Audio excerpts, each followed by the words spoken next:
Hello everyone. आज हम हिंदी व्याकरण के अंतर्गत अध्याय 9 समास भाग 1 का अध्ययन करेंगे।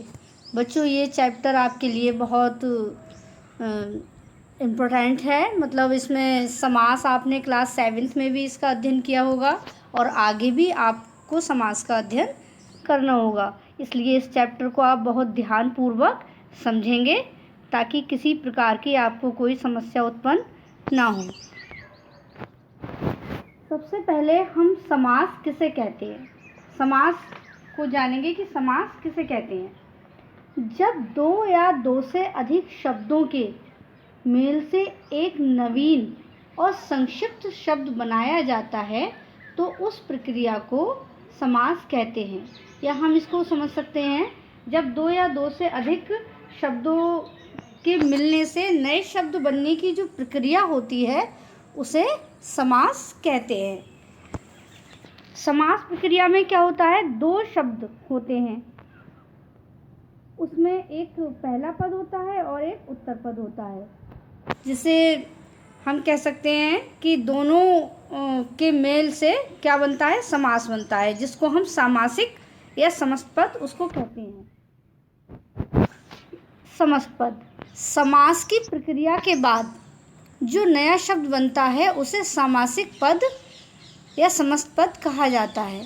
यानी जो अलग अलग शब्द होते हैं उनको मिलाने से जब एक संक्षिप्त रूप उसका हो जाता है, यानी पूर्व पद और उत्तर पद को मिलाने के बाद तब वो हमारा समस्त पद या सामासिक पद बन जाता है। अब सामासिक शब्द समझने के बाद हम समास विग्रह को समझते हैं। समस्त पद को फिर से पहले जैसी स्थिति में लाने की प्रक्रिया समास विग्रह कहलाती है। यानी जैसे हमारा पूर्व पद और उत्तर पद जो होता है, उन दोनों पदों को अगर हम अलग अलग कर देते हैं तो वो हमारा समास विग्रह के अंतर्गत आ जाता है। यानी पहले जैसी स्थिति में उसको कर देना। जैसे इस तालिका के माध्यम से आप देखिए, समस्त पद और समास विग्रह दे रखा है। विद्यालय क्या है हमारा, समस्त पद। तो विद्या के लिए आले, यानी आले घर के लिए कहते हैं, तो इसका एक एक पद अलग कर दिया गया है, तो ये समास विग्रह है। यानी विद्या क्या है, इसमें विद्या प्लस आले हो गया संधि के तरीके से। तो विद्या के लिए आले, यानी एक पूर्व पद है हमारा विद्या और उत्तर पद है इसमें आले। तो पूर्व पद और उत्तर पद को जब अलग कर देंगे तो वो हमारा समास विग्रह कहा जाएगा। ऐसे ही विश्राम गृह, विश्राम के लिए घर, तो विश्राम पूर्व पद, गृह उत्तर पद हो गया। तो इस प्रकार से ये हमारा समस्त पद और समास विग्रह है। समस्त पद में दो पद होते हैं। अभी जैसा कि मैंने आपको ऊपर बताया कि समस्त पद जो होता है उसमें दो पद होते हैं, एक पूर्व पद यानी पहले वाला पद और दूसरा उत्तर पद बाद का पद। जैसे विद्यालय है, विद्यालय में विद्या क्या है हमारा, पूर्व पद, और आले उत्तर पद, और हमारा ये समास विग्रह हो गया विद्या के लिए आले। तो समस्त पद और पूर्व पद यहाँ जैसे कि नीचे दे रखा है, और ये समास विग्रह।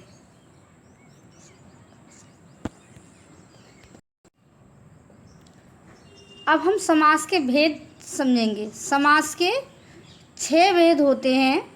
पहला अव्ययीभाव, दूसरा तत्पुरुष, तीसरा कर्मधारय, चौथा द्विगु समास, पांचवा द्वंद्व समास और छठा बहुब्रीहि समास। लेकिन हिंदी में मुख्य रूप से 4 भेद माने जाते हैं। अब देखिए, हिंदी में समास के मुख्य 4 भेद माने जाते हैं। पहला अव्ययीभाव, दूसरा तत्पुरुष समास और तीसरा द्वंद्व समास, चौथा बहुब्रीहि।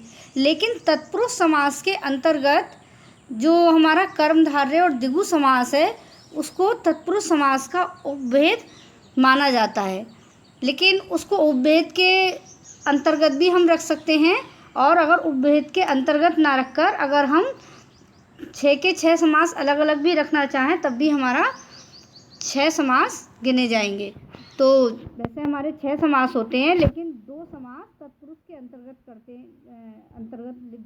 देते हैं, और इस प्रकार से हमारे हिंदी में मुख्य 4 समास बताए गए हैं। पहला समास है हमारा अव्ययीभाव समास। जिस समास से पहला पद प्रधान हो और समस्त पद अव्यय हो उसे अव्ययी भाव समास कहते हैं। यानी इसको हम समझ सकते हैं कि जिसका पहला पद अव्यय हो उसे अव्ययी भाव कहते हैं। यानी पहला पद इसका प्रधान होता है, मुख्य होता है। इस प्रक्रिया से बना समस्त पद अव्यय की भांति होता है। यानी हम कह सकते हैं क्रिया विशेषण आदि अभिकारी शब्द जिनका स्वरूप किसी भी लिंग, वचन या काल में प्रयोग करने पर बदलता नहीं है, अर्थात वह वाक्य में क्रिया विशेषण का कार्य करता है, तो और पुनरुक्त शब्दों में समास होने पर भी अव्ययी भाव समास होता है। यानी हम अव्ययी भाव को संक्षेप में समझ सकते हैं, जिसका पूर्व पद प्रधान और उत्तर पद गौण हो उसे हम अव्ययी भाव समास कहते हैं। अव्ययी भाव समास के उदाहरण देख लें। आजन यानी जन्म से लेकर, जन्म से पहले आ लगा हुआ है यानी अव्यय शब्द लगा हुआ है। यथामति, मति के अनुसार। प्रतिदिन, प्रतिदिन यानी प्रत्येक दिन या दिन दिन या हर दिन भी हम कर सकते हैं। तो ये हमारा क्या हुआ, अव्ययी भाव समास के उदाहरण हैं। उसके बाद आता है हमारा तत्पुरुष समास। तत्पुरुष समास में दूसरा पद प्रधान होता है। इस समास का दूसरा पद प्रधान होता है और पहला पद उसका विशेषण होने के कारण गौण होता है। यानी तत्पुरुष समास में कारक विभक्ति या एकाधिक शब्दों का लोप होता है, इसलिए कारक विभक्तियों के अनुसार तत्पुरुष समास का वर्णन किया जाता है। यानी जिस समास में दूसरा पद प्रधान हो और समास करने पर विभक्ति यानी कारक चिन्ह जो होते हैं, यानी समास करने पर विभक्ति कारक चिन्ह का लोप हो जाए उसे तत्पुरुष समास कहते हैं। अब जैसे देखिए आप समस्त पर रेखांकित, यहाँ पर क्या है, विग्रह में आप देखें रेखा से अंकित, यानी पहला पद रेखा है, दूसरा पद अंकित है, और विग्रह जब कर रहे हैं तो रेखा से अंकित। लेकिन समस्त पद में आप देखिए कारक चिन्ह जो है हमारा से, विभक्ति चिन्ह जो है उसका रेखांकित में या लोप हो रहा है, वो आपको नहीं दिखाई दे रहा है, तो रेखांकित। लेकिन जब आप इसका विग्रह करेंगे तब हमें इसकी विभक्ति या कारक चिन्ह का पता लग जाता है। तो इस प्रकार जहाँ विभक्ति का लोप हो जाता है उसे तत्पुरुष समास कहते हैं। तो रेखांकित इसमें हमारा तत्पुरुष समास है। तत्पुरुष समास को कारक चिन्हों में विभक्त किया गया है, जिसे आगे हम समझेंगे।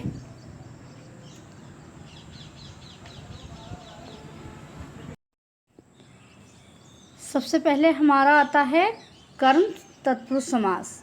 कर्म तत्पुरुष समास में क्या होता है, जहाँ प्रथम पद में कर्म कारक की विभक्ति को का लोप हो जाता है, यानी ये समास जो है को चिन्ह के लोप से बनता है। यहाँ पर कर्म कारक की विभक्ति को का लोप होता है, उसे कर्म तत्पुरुष समास कहते हैं। जैसे उदाहरण के माध्यम से आप समझ सकते हैं, ग्रामगत। ग्रामगत में अगर इसका विग्रह करेंगे तो होगा हमारा ग्राम को गया हुआ, यश प्राप्त, यश को प्राप्त, स्वर्गगत, स्वर्ग को गया हुआ, ग्रंथकार, ग्रंथ को लिखने वाला। तो आप देखिए जो हमारा उधर सामासिक पद समस्त पद बना हुआ है उसमें को विभक्ति कारक चिन्ह का लोप हो रहा है। उसके बाद आता है हमारा करण तत्पुरुष। करण तत्पुरुष जहाँ पहले पद में करण कारक की विभक्ति से द्वारा का लोप हो उसे करण कारक समास कहते हैं। यानी जिसमें करण कारक की विभक्ति से का लोप हो या द्वारा का, उसे करण तत्पुरुष समास कहते हैं। जैसे देखिए हस्त लिखित, यानी हस्त से लिखित, पहला पद इसमें हस्त है और दूसरा पद लिखित, तो समस्त पद में विभक्ति लोप हो रहा है से का, तो यहाँ हमारा करण कारक तत्पुरुष समास है। उसके बाद आता है संप्रदान कारक। संप्रदान कारक में जहाँ पूर्व पद में संप्रदान कारक की विभक्ति के लिए का लोप हो उसे संप्रदान समास कहते हैं। उदाहरण के माध्यम से आप देखिए, प्रयोगशाला यानी प्रयोग के लिए शाला, डाक गाड़ी, डाक के लिए गाड़ी, रसोई घर, रसोई के लिए घर, यज्ञशाला, यज्ञ के लिए शाला।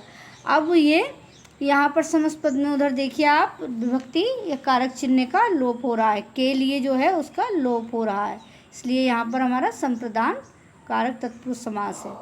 अब आगे देखते हैं चौथा, अपादान कारक। जिसमें अपादान कारक की विभक्ति से का लोप हो जाए उसे अपादान कारक तत्पुरुष समास कहते हैं। यानी जहाँ समस्त पद से पहले पदखंड में अपादान कारक से अलग पृथक की विभक्ति का लोप हो। यहाँ अपादान कारक होता है से आता है, लेकिन इसमें क्या होता है, अलग होने का बोध होता है। जैसे रोग मुक्त, रोग से मुक्त, तो रोग पहला पद, मुक्त दूसरा पद है, और यहाँ रोग मुक्त में देखिए से विभक्ति का लोप हो रहा है। अब संबंध कारक, जिसमें संबंध कारक की विभक्ति का की के का लोप हो जाए उसे संबंध तत्पुरुष समास कहते हैं। देखिए राजकुमार, राजा का कुमार, यानी पहला पद राज है, दूसरा कुमार है, तो यहाँ पर राजकुमार में का विभक्ति कारक चिन्ह का लोप हो रहा है, इसलिए यहाँ संबंध कारक तत्पुरुष समास होगा। उसके बाद आता है अधिकरण कारक। अधिकरण में में और पर होता है इसका विभक्ति चिन्ह, जिसमें अधिकरण कारक की विभक्ति में पर का लोप हो जाए उसे अधिकरण कारक समास कहते हैं। जैसे उदाहरण के माध्यम से गृह प्रवेश, गृह में प्रवेश, यानी में क्या है, अधिकरण कारक विभक्ति है, और गृह पहला पद है और प्रवेश दूसरा पद है, और गृह प्रवेश में विभक्ति का लोप हो रहा है, इसलिए यहाँ पर अधिकरण कारक तत्पुरुष समास है।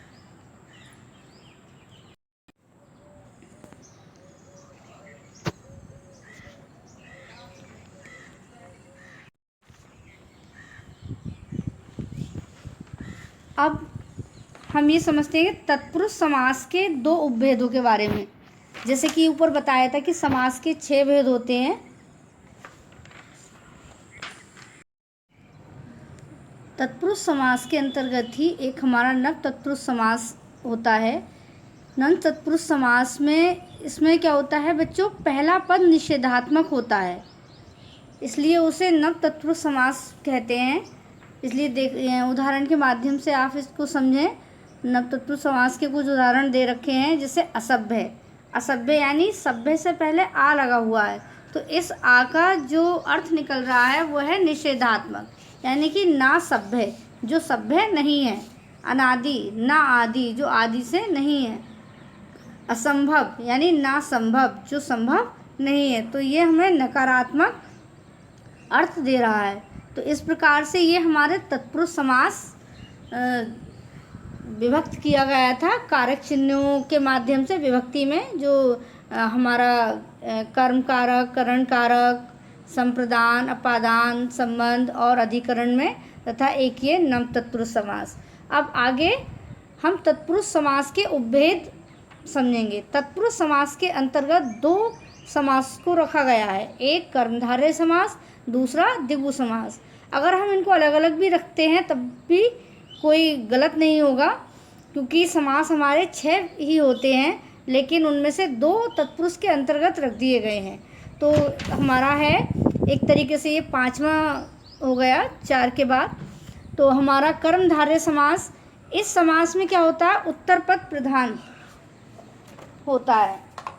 कर्मधारय समास में बच्चों विशेषण विशेष से और उपमेय और उपमान से मिलकर बनते हैं, उसे कर्मधारय समास कहते हैं।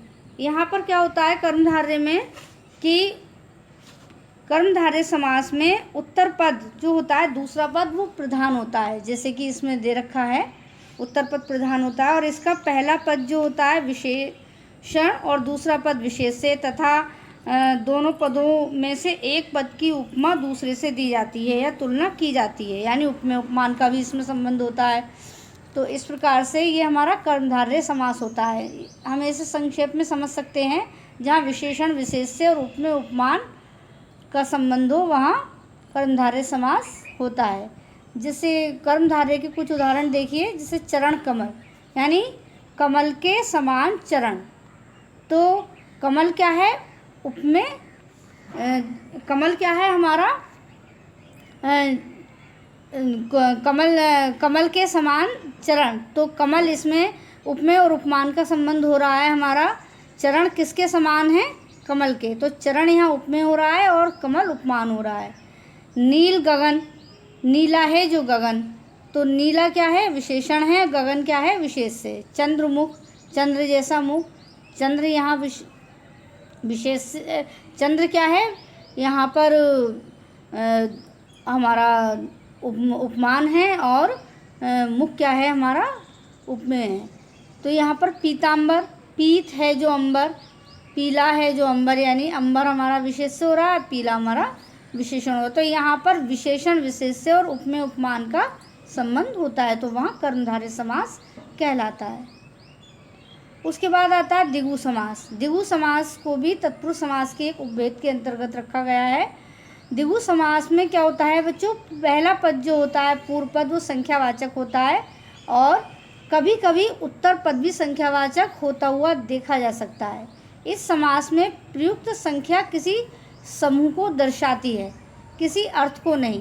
इससे समूह और समाहार का बोध होता है, उसे द्विगु समास कहते हैं। अब जैसे नवग्रह, 9 ग्रहों का समूह, दोपहर, 2 पहरों का समाहार, त्रिवेणी, 3 वेणियों का समूह, पंचतंत्र, 5 तंत्रों का समूह, त्रिलोक, 3 लोकों का समाहार। तो यहाँ का इसमें क्या है, पूर्व पद जहाँ संख्यावाचक हो वहाँ द्विगु समास होता है। यानी द्विगु समास को आप संक्षेप में समझ सकते हैं कि पहला पद संख्यावाची होना चाहिए और किसी समूह की तरफ भी ये संकेत करता हो, और इसका दूसरा पद प्रधान होता है, तो वहाँ द्विगु समास कहा जाता है। अब तक हमने बच्चों कौन सा, सबसे पहले हमने अव्ययीभाव समास का अध्ययन किया। अव्ययीभाव के बाद तत्पुरुष समास, और तत्पुरुष समास के अंतर्गत ही हमने कर्मधारय और द्विगु का अध्ययन किया। अब हम तीसरे समास की तरफ बढ़ते हैं, द्वंद्व समास। जिस समास में दोनों पद समान हो, यानी जिसमें कोई भी पद प्रधान ना हो तथा इसमें 2 शब्दों को मिलाने वाले समुच्चय बोधकों में और, तथा, या, अथवा, एवं का लोप हो, उसे द्वंद्व समास कहते हैं। यानी दोनों पद ही समान हो, एक समान महत्व रखते हो, और क्या होता है समास करने पर और अथवा का लोप हो जाता है, और, अथवा, तथा आदि का लोप हो जाता है, उसे द्वंद्व समास कहते हैं। ऐसे देखिए आप समस्त पद, जैसे दाल भात है, जब इसका विग्रह करेंगे तो दाल और भात, पहला पद दाल और दूसरा पद भात, और जब समस्त पद करते हैं तो हमारा किसका समुच्चय बोधक जो अव्यय होते हैं लगे हुए उसका लोप हो जाता है। रात दिन, रात और दिन, रात पहला पद, दिन दूसरा पद, समस्त पद रात दिन में योजक चिन्ह लगा दिया। जब हमारा समुच्चय बोधक अव्यय का लोप होता है तो उसके स्थान पर योजक चिन्ह प्रयोग किया जाता है, समुच्चय बोधक योजकों से जोड़ दिया जाता है। अब तो बच्चों इस भाग में आज हम यहीं तक अध्ययन करेंगे। आगे के समास अगले भाग 2 में हम आपको समझाएंगे, और उसी में आपको अभ्यास कार्य वगैरह दिया जाएगा। धन्यवाद।